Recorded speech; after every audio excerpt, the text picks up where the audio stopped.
आवश्यक सूचना। भारी बारिश के कारण जगह जगह जहरीले सांप निकल रहे हैं। ऐसे में सावधान रहने की जरूरत है। अगर दुर्भाग्यवश किसी को सांप काट ले तो इन जरूरी बातों का ध्यान रखें। सांप के काटने के बाद दौड़ भाग ना करें। इससे खून का दौरा बढ़ने पर जहर तेजी से फैलता है। जहां सांप ने काटा है उस जगह को हिलाएं डुलाएं नहीं। पैर में काटा हो तो लेट जाएं, हाथ में काटा हो तो पट्टी बांधकर हाथ लटका दें। जहर का फैलाव रोकने के लिए निशान की जगह के ऊपर रुमाल या रस्सी बांध दें। ध्यान रखें कि इसे ज्यादा कसकर ना बांधा जाए, इससे गैंग्रीन होने का खतरा रहता है। घटना के तुरंत बाद अपने नजदीकी अस्पताल में पीड़ित को लेकर जाएं और उसका इलाज कराएं। किसी भी सूरत में झाड़ फूक के चक्कर में ना पड़ें। नमस्कार, सुबह के 10 बजने वाले हैं। वक्त है अपना बिहार का। आपके साथ मैं हूं शिप्रा झा। बुलेटिन में सबसे पहले बात करेंगे, मॉनसून की पहली बारिश ने थोड़ी राहत तो दी, लेकिन आफत के साथ। ठनका गिरने से बिहार में 11 लोगों की मौत हो गई है। भारी बारिश के बाद नदियां उफान पर हैं। गोपालगंज में गंडक का जलस्तर बढ़ने पर लोगों को ऊंची जगह पर जाने को लेकर माइकिंग शुरू हो गई है। तो बगहा के पिपरासी में नाव हादसा हो गया। गंडक नदी में हुए इस नाव हादसे में एक महिला डूब गई, जबकि 5 लोग सुरक्षित निकाले गए। वाल्मीकि नगर गंडक बराज के जलस्तर में उफान के बाद गंडक बराज के सभी 36 फाटकों को खोल दिया गया। गंडक नदी से जुड़े सभी बांध और तटबंधों की सुरक्षा को लेकर हाई अलर्ट जारी किया गया है। पश्चिम चंपारण के निचले इलाकों में पानी आ गया है। पानी घुसने से गांव के कई परिवार गांव छोड़कर सुरक्षित स्थानों पर पहुंच गए हैं। पूर्णिया के बाईसी की बात करें तो अनुमंडल में महानंदा, कंकई और परमान नदी उफान पर है। कई इलाकों में तेजी से कटाव हो रहा है। उत्तर बिहार के कई जिलों के साथ ही नेपाल के तराई इलाकों में जबरदस्त बारिश हो रही है और बारिश के बाद उत्तर बिहार की नदियां उफान पर आ गई हैं। उत्तर बिहार में बाढ़ का खतरा बढ़ता ही जा रहा है।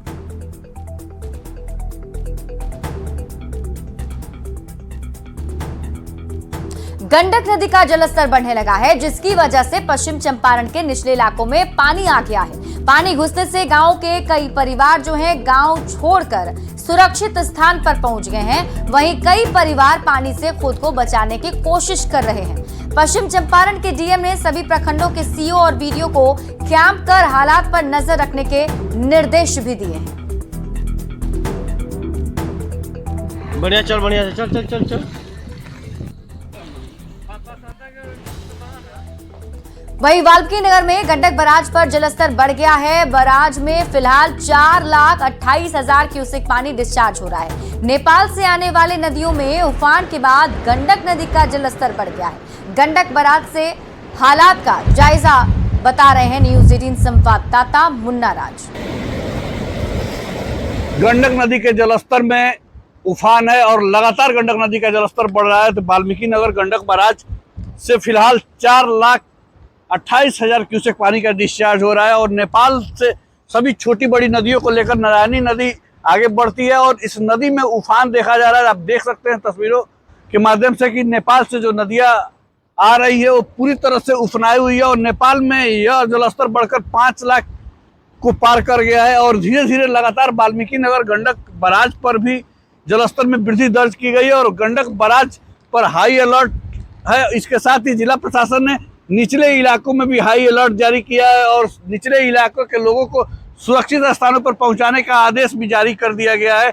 तो वाल्मीकि नगर गंडक बराज पर लगातार जलस्तर में वृद्धि दर्ज की गई है और फिलहाल वाल्मीकि नगर गंडक बराज से 4,28,000 क्यूसेक पानी का डिस्चार्ज हो रहा है और वाल्मीकि नगर गंडक बराज की सुरक्षा बढ़ा दी गई है और इंजीनियर चीफ के नेतृत्व में अभियंताओं की टीम लगातार जलस्तर की मॉनिटरिंग कर रही है और इसके साथ ही चंपारण के जो बांध और तटबंध है उसकी सुरक्षा बढ़ाते हुए लगातार पेट्रोलिंग चल रहा है और बांधों को बचाने की जिम्मेवारी स्थानीय अभियंताओं को सौंपी गई है। तो कुल मिलाकर कहें कि नेपाल में लगातार जिस तरह से बारिश हो रहा है और नेपाल की पहाड़ी नदियां जिस तरह से उफना रही है, उसके बाद नारायणी नदी के जलस्तर में उफान है और नेपाल की नारायणी नदी उफनाकर वाल्मीकि नगर गंडक बराज तक पहुंच रही है, जिसके जलस्तर में भारी वृद्धि देखी जा रहा है और वाल्मीकि नगर गंडक बराज पर बढ़ते जलस्तर के बाद हाई अलर्ट है और लगातार यह जलस्तर बढ़ने के बाद सभी अभियंताओं की टीम लगातार मुस्तैद है।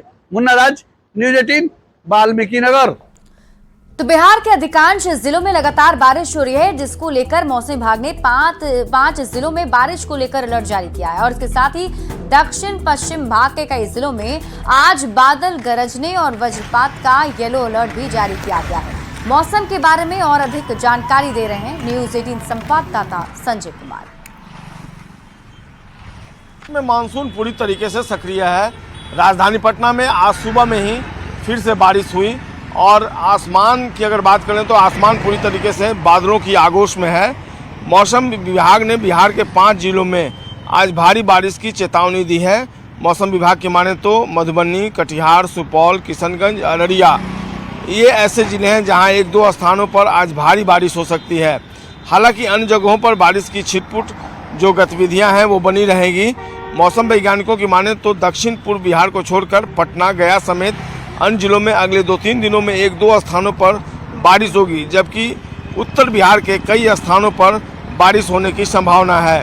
राज्य के उत्तर, दक्षिण, मध्य और दक्षिण पश्चिमी भाग के जिलों में आज मेघ गर्जन के साथ ही बादल गरजने का येलो अलर्ट भी जारी कर दिया गया है। वज्रपात से भी लगातार मौत हो रही है और मुख्यमंत्री नीतीश कुमार ने वज्रपात से लोगों की मौत पर गहरी संवेदना जाहिर की है। उन्होंने कहा कि आपदा की इस घड़ी में वे पीड़ित और प्रभावित परिवारों के साथ हैं। जो पीड़ित परिवार हैं वज्रपात से, उनके लिए मुआवजे की राशि की भी घोषणा की गई है। मुख्यमंत्री ने लोगों से अपील की है कि सभी लोग खराब मौसम में सतर्कता बरतें। खराब मौसम होने पर वज्रपात से बचाव के लिए आपदा प्रबंधन विभाग द्वारा समय समय पर जारी सुझावों का अनुपालन करने की भी मुख्यमंत्री ने लोगों को नसीहत दी है। इससे तो निजात पाई गई है, लेकिन पहली बारिश ने ही लोगों के लिए आफत भी पैदा कर दी है। कैमरा पर्सन बनी जुनेजा के साथ संजय कुमार, न्यूज़ 18 पटना। गोपालगंज में पिछले 5 दिन से लगातार बारिश हो रही है। ठनका गिरने से एक युवक की मौत भी हो चुकी है। 2 महिला भी ठनका से झुलस चुकी हैं। आज भी मौसम विभाग ने भारी बारिश का अलर्ट जारी कर दिया है। आपदा प्रबंधन विभाग ने लोगों को खेती की तरफ नहीं जाने की अपील की है। हालांकि बारिश से किसान भी खुश नजर आ रहे हैं। किसान धान की रोपनी में लग गए हैं। गोपालगंज से मौसम का हाल बता रहे हैं न्यूज़ 18 संवाददाता गोविंद कुमार। पिछले 5 दिनों से लगातार बारिश हो रही है। बारिश की वजह से खेतों में हरियाली लौट आई है, तो वहीं दूसरी तरफ किसान काफ़ी खुश नज़र आ रहे हैं क्योंकि इनकी खेतों में पानी भर चुका है और खेती के लिए ये बारिश काफ़ी फ़ायदेमंद साबित हो रही है। हालांकि अगर बात करें शहर के रिहायशी मोहल्लों की, तो वहां पर जल भराव की समस्या उत्पन्न हो गई है। ऐसे में कारोबारी, व्यवसायी वो परेशान हैं, लेकिन किसान काफ़ी खुश नज़र आ रहे हैं क्योंकि किसानों की खेतों में पानी लबालब लग चुका है और धान की रोपनी और बुआई के लिए जो पानी चाहिए थी किसानों को, जो इंतज़ार था, वो अब पूरा हो रहा है क्योंकि किसान खेतों की ओर निकल पड़े हैं। हालांकि मौसम विभाग की ओर से आज पूरे दिन भारी बारिश के साथ मेघ गर्जन को लेकर अलर्ट जारी किया गया है। मौसम विभाग ने ये चेतावनी दी है कि जब बारिश हो तो किसान खेतों की ओर न जाएं क्योंकि ठनका से उन्हें नुकसान पहुंच सकता है। अगर बात करें पिछले 24 घंटे की, तो गोपालगंज में पिछले 24 घंटे में ठनका से एक युवक की मौत हो चुकी है जो भोरे थाना क्षेत्र के बड़हड़ा गांव का रहने वाला है। वहीं दूसरी तरफ 2 महिलाएं वज्रपात की चपेट में आने से झुलस चुकी हैं। तो ऐसे में मौसम विभाग ने आज वज्रपात को लेकर भी अलर्ट जारी किया है कि वज्रपात के साथ साथ भारी बारिश होगी।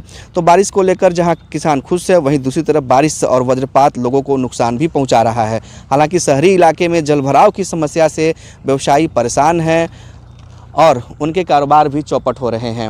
वहीं दूसरी तरफ अगर बात करें गंडक नदी के इलाके की, तो गंडक नदी के इलाके में भी जो है एक तरफ बाढ़ का पानी तो दूसरी तरफ बारिश दियारा इलाके के किसानों को काफ़ी नुकसान पहुंचा रही है। गोविंद कुमार, न्यूज़ 18 गोपालगंज।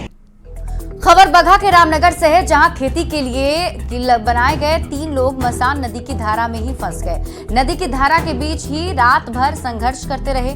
12 घंटे के रेस्क्यू ऑपरेशन के बाद उन्हें सुरक्षित बाहर निकाला जा सका। एसडीआरएफ की टीम रात भर ऑपरेशन चलाती रही। जिन लोगों को रेस्क्यू कर ऑपरेशन कर निकाला गया है उसमें राजेश यादव, हीरालाल यादव और सावरू मुसहर शामिल है। रेस्क्यू करने के लिए देर रात अंचलाधिकारी के नेतृत्व में एसडीआरएफ की टीम पहुंच गई थी, लेकिन मसान नदी में तेज रफ्तार से बह रही पानी के कारण उन्हें बैरंग ही लौटना पड़ा। अहले सुबह स्थानीय ग्रामीणों के सहयोग से रस्सी के सहारे नदी के बीच धारा से रेस्क्यू कर तीनों व्यक्ति को निकाल लिया गया है। के लिए काफ़ी कठिनाइयों का सामना करना पड़ रहा है। झाड़ी है, ऊख है, कहीं ठेहुन भर पानी है, कहीं डांड भर पानी है। रात को साफ सुथरा दिखाई नहीं दे रहा। यही कारण से हम लोग उन लोगों के पास पहुंचने में काफ़ी कठिनाई का सामना करना पड़ रहा है। बड़ी खबर नवादा से आपको बता दें, जहां ठनका गिरने से महिला समेत 2 लोगों की मौत हो गई है। घटना के बाद परिजनों में कोहराम मच गया है। पकरी, बरावा और रोह थाना क्षेत्र में एक महिला समेत 2 लोगों की मौत हो गई। बरेवा बिघा गांव में आसमानी बिजली की चपेट में आने से एक व्यक्ति की मौत हो गई। महकार गांव में ठनका गिरने से महिला की मौत हो गई। मूंग खेत गई थी मूंग तोड़ने के लिए, तो अचानक फिर बारिश होने लगा। तो उसके बाद जब बारिश होने लगा तो ये भागने लगी, लेकिन भाग नहीं सकी और बाजार गिरा तो इनका मौत हो गया। राजेश यादव बधार के तरफ गए भैंस चराने के लिए। उसके बाद अचानक बारिश होने लगा। बिजली के ठनक से राजेश यादव वहीं पर स्पॉट डेथ कर गए। बढ़ते आगे, बात अगली खबर की करेंगे। नीट पेपर लीक कांड में सीबीआई एक तरफ अनुसंधान और पूछताछ में जुटी है, वहीं अब सबकी निगाहें 8 जुलाई को सुप्रीम कोर्ट में होने वाली सुनवाई पर टिक गई है। सीबीआई की एक टीम 3 आरोपियों को लेकर दिल्ली में मौजूद है। दूसरी तरफ पटना में हजारीबाग गैंग और धनबाद में गिरफ्तार आरोपियों से पूछताछ जारी है। हालांकि इन सब के बीच एक बड़ा सवाल बना हुआ है कि मास्टरमाइंड संजीव मुखिया और रॉकी कहां है। वैसे रिमांड पर पकड़े गए अभियुक्तों से पूछताछ के आधार पर सीबीआई की टीम संजीव मुखिया और रॉकी को पकड़ने के लिए बीच बीच में छापेमारी भी कर रही है। और अधिक जानकारी दे रहे हैं न्यूज 18 संवाददाता संजय कुमार। पेपर लीक कांड में सीबीआई का इन्वेस्टिगेशन लगातार जारी है। सीबीआई की टीम इस पूरे मामले में तफ्तीश और जांच में जुटी हुई है और जो आरोपी हैं उनसे पूछताछ भी लगातार कर रही है। अब तक इस मामले में 3 आरोपियों जो सिकंदर यादवेंदु है, अमित आनंद है और नीतीश कुमार है, उसको लेकर सीबीआई की एक टीम दिल्ली पहुंची है, जहां राउज एवेन्यू कोर्ट में उनकी पेशी होगी। राउज एवेन्यू कोर्ट ने ही उनके रिमांड जारी किया था। उनसे सीबीआई भी लगातार पूछताछ भी कर रही है और कई अहम पहलुओं पर उनसे पूछताछ हुई है। कई क्लू मिले हैं सीबीआई की टीम को। सीबीआई इस बात की कोशिशों में जुटी हुई है कि ये जो तीनों आरोपी हैं उनको गवाह बनाया जाए और इनसे मदद ली जाए। इसके अलावा जो हजारीबाग गैंग है और जो धनबाद से लोग गिरफ्तार किए गए हैं उनसे भी सीबीआई की दूसरी टीम लगातार पूछताछ कर रही है। हजारीबाग में ओएसिस स्कूल के प्रिंसिपल, वाइस प्रिंसिपल और जमालुद्दीन जो पेशे से पत्रकार बताया जा रहा है उससे पूछताछ चल रही है। इसके अलावा धनबाद से पकड़े गए दोनों लोगों से भी पूछताछ चल रही है। तो सीबीआई सभी अहम पहलुओं को खंगालने में जुटी हुई है। इस बीच आर्थिक अपराध इकाई ने इस पूरे मामले में अब तक खुद के द्वारा की गई जांच की रिपोर्ट सुप्रीम कोर्ट में जो जांच रिपोर्ट है उसको जमा करा दिया है और अब सबकी निगाहें सुप्रीम कोर्ट में होने वाली सुनवाई पर टिकी हुई हैं। 8 जुलाई यानी कल का दिन बेहद खास होगा जब सुप्रीम कोर्ट इस पूरे मामले में सुनवाई करेगा। ये संभावना जताई जा रही है कि काउंसलिंग का डेट हालांकि सरकार ने अभी अनाउंस नहीं किया है, लेकिन जो अटकलें लगाई जा रही हैं उसको लेकर सरकार ने स्थिति स्पष्ट कर दी है और सबकी निगाहें अब सुप्रीम कोर्ट की सुनवाई पर है कि सुप्रीम कोर्ट इस पूरे मामले में किस तरीके से सुनवाई करता है। और सुप्रीम कोर्ट की सुनवाई के बाद ही जो काउंसलिंग है, जो नीट यूजी का जो काउंसलिंग है उसका डेट जो है वो तय किया जा सकता है। देखना होगा सुप्रीम कोर्ट के फैसले में क्या कुछ आता है, लेकिन फिलहाल इस पूरे मामले में सीबीआई एक्शन मोड में है और छात्रों की निगाहें अब सुप्रीम कोर्ट की सुनवाई पर टिकी हैं। सुप्रीम कोर्ट की सुनवाई के बाद इस पूरे मामले में दूध का दूध और पानी का पानी होने की संभावना जताई जा रही है। कैमरा पर्सन मनीष जुनेजा के साथ संजय कुमार, न्यूज 18 पटना। मुजफ्फरपुर में 2 जुलाई से लापता अहियापुर थाना क्षेत्र के कोल्हुआ पैगंबरपुर के रहने वाले निजी कंपनी में सेल्स एग्जीक्यूटिव अनमोल श्रीवास्तव की मौत हो गई। पुलिस ने बताया कि सेल्स एग्जीक्यूटिव की गंडक नदी में डूबने से मौत हुई है। लापता युवक के परिजनों के मुताबिक युवक अपने दोस्तों के साथ बूढ़ी गंडक में नहाने गया था। नहाने के दौरान युवक की नदी में डूब गया था और उसके दोस्तों ने उसे बचाने का प्रयास भी नहीं किया और उसे डूबता हुआ छोड़कर भाग निकले। इतना ही नहीं, घटना की जानकारी भी युवक के परिजनों को नहीं दी। एसडीआरएफ की टीम शव की तलाश में जुटी हुई है। हम थाना में जाके कंप्लेन की चीज़ के भाई मेरा भाई लापता है, मिला नहीं है। ठीक है, उसका थाना में लापता भी है, मोबाइल भी बंद है उसका, अभी तक मोबाइल का भी कोई ज़्यादा पता नहीं है। तब थाना पे हमने जाके कंप्लेन किया और उनको मैं बोला कि ये सब दोस्त बैठे हुए थे, तो उन दोस्तों का मैं से नंबर दिया। तब थाना वाले ने जब वहाँ से कॉल किया उस लोगों को, तब वो कबूले कि हाँ सर, हम लोग गए थे वहाँ नदी में नहाने के लिए, जिसमें वो डूब गया। लेकिन हमें नहीं लगता है वो डूबा है, हमें लगता है कुछ ना कुछ उससे तो अनहोनी हुई है। लग रहा है कि मुश्किलें है, क्या 5 दिन हो गया है, धारा तेज है, धारा में हो सकता है कि बह करके बाहर भी चला गया हो। हम लोग भरसक प्रयास अपना करते रहे हैं। खबर मुजफ्फरपुर से है, जहां शराब तस्करी का एक नई तकनीक का खुलासा हुआ है। यहां ट्रैक्टर के अंदर तहखाना बनाकर विदेशी शराब ले जाई जा रही थी। करजा थाना क्षेत्र में पुलिस ने रेवा रोड से शराब ले जा रहे ट्रैक्टर को जब्त किया है। शराब की खेप छपरा से लाई जा रही थी। ट्रैक्टर के नीचे बने तहखाने से भारी मात्रा में ब्रांडेड कंपनी के विदेशी शराब को जब्त किया गया है। साथ ही ट्रैक्टर ड्राइवर को गिरफ्तार कर लिया गया। छपरा के भेल्दी से शराब की खेप लेकर ड्राइवर चला था और शराब तस्कर उसे मोबाइल फोन पर निर्देश दे रहे थे। पुलिस शराब कारोबारी की तलाश में जुट गई।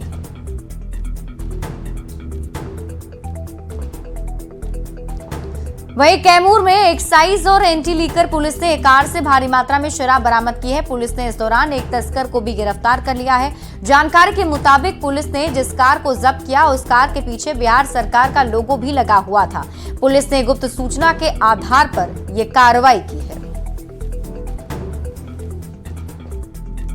बड़ी खबर आपको कैमूर से बता दें, जहां सांसद फंड से बनाया जा रहा चंडी मंदिर का गेट निर्माण से पहले ही गिरकर ध्वस्त हो गया। गेट के नीचे दबकर 7 मजदूर घायल हो गए। बेहतर इलाज के लिए गंभीर हालत में 4 मजदूरों को भभुआ सदर अस्पताल रेफर किया गया। घटना के बाद मौके पर अफरा तफरी मच गई। मजदूरों ने ठेकेदार और इंजीनियर पर गेट की सेंटरिंग में लापरवाही का आरोप लगाया है। गर्रा जो मोड़ है, हॉस्पिटल के सामने एक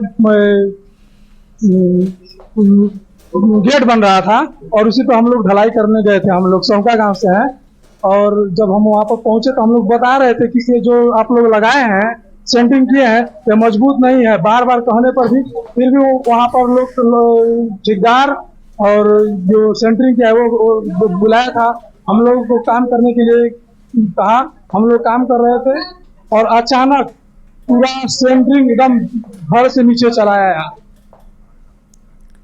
खबर मुंगेर से है, जहां कोतवाली पुलिस ने लाल दरवाजा गंगानगर में एक घर में छापेमारी कर 40 किलो गांजा का खेप बरामद किया है। इस दौरान पुलिस ने सप्लायर और कारोबारी मामा भांजा को गिरफ्तार कर लिया है। थाना अध्यक्ष ने बताया कि गिरफ्तार नीरज कुमार और राजा कुमार आपस में मामा भांजा हैं। नीरज बाहर से गांजा लाकर राजा के घर पर सप्लाई करता था। पुलिस ने मामा भांजा के खिलाफ प्राथमिकी दर्ज कर आगे की कार्रवाई शुरू कर दी है। गंगानगर जो कोतवाली थाना अंतर्गत है मुंगेर जिला में, ये एक सूचना प्राप्त हुई थाना अध्यक्ष कोतवाली को कि गंगानगर में एक घर में गांजा की खरीद बिक्री होती है। इस सूचना का सत्यापन किया गया और गुप्तचर तैनात किया गया और साथ में जब उस घर को कॉर्डन किया गया तो और जब तलाशी ली गई विधिवत तो 40.25 केजी गांजा बरामद हुआ। दरभंगा में एसएसपी जगुनाथ रेड्डी ने बड़ी कार्रवाई की है। हायाघाट थाने में नाबालिग लड़की से दुष्कर्म मामले में प्राथमिकी दर्ज नहीं होने पर थाना प्रभारी निलंबित कर दिया गया है। एसएसपी ने निलंबन की कार्रवाई करते हुए डीआईजी बाबू राम को कॉपी भेज दी है। साथ ही थाना प्रभारी के खिलाफ आरोप सिद्ध होने पर विभागीय कार्रवाई की बात कही गई। पूरे मामले की जांच सीनियर अधिकारियों से कराने का आदेश दिया गया। साथ ही पीड़ित परिवार के आवेदन पर प्राथमिकी दर्ज कर कार्रवाई करने के आदेश दिए गए हैं। पंचायत ने इस संगीन मामले में सौदेबाजी करते हुए पीड़िता को आरोपी परिवार से 4 लाख रुपए मुआवजा देने को कहा था। बाद में थाना प्रभारी ने भी आरोपी परिवार से समझौता करने की सलाह देकर थाने से लौटा दिया।